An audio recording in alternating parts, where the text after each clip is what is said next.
అందరికీ praise lord. April 19 ఈరోజు దేవుని వాగ్దానము.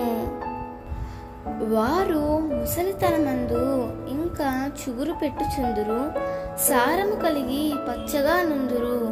కీర్తనలు 92:15. ప్రభువు నీతిమంతులకు ఈ వాగ్దానం సెలవిస్తున్నాడు. నీతిమంతులు ఖర్జూర వృక్షం వలె మొవ్వు వేయుదురు. లెబనోను మేది దేవదారు వృక్షము వలె వారు ఎదుగుదురు. యెహోవా మందిరంలో నాటబడిన వారే దేవుని ఆవరణములో వర్ధిల్లుదురు.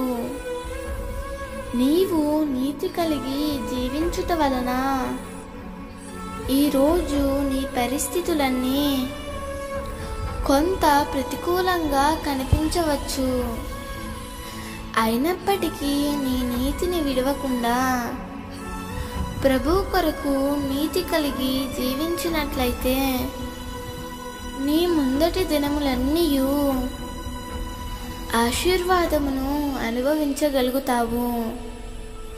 నీ వయసు పెరుగుచున్న కొలది మరింత బలము కలిగి ఆరోగ్యకరంగాను అనేకులకు ఆశీర్వాదకరంగాను నీ జీవితం ఉండుట నీ కన్నులారా చూడగలుగుతావు.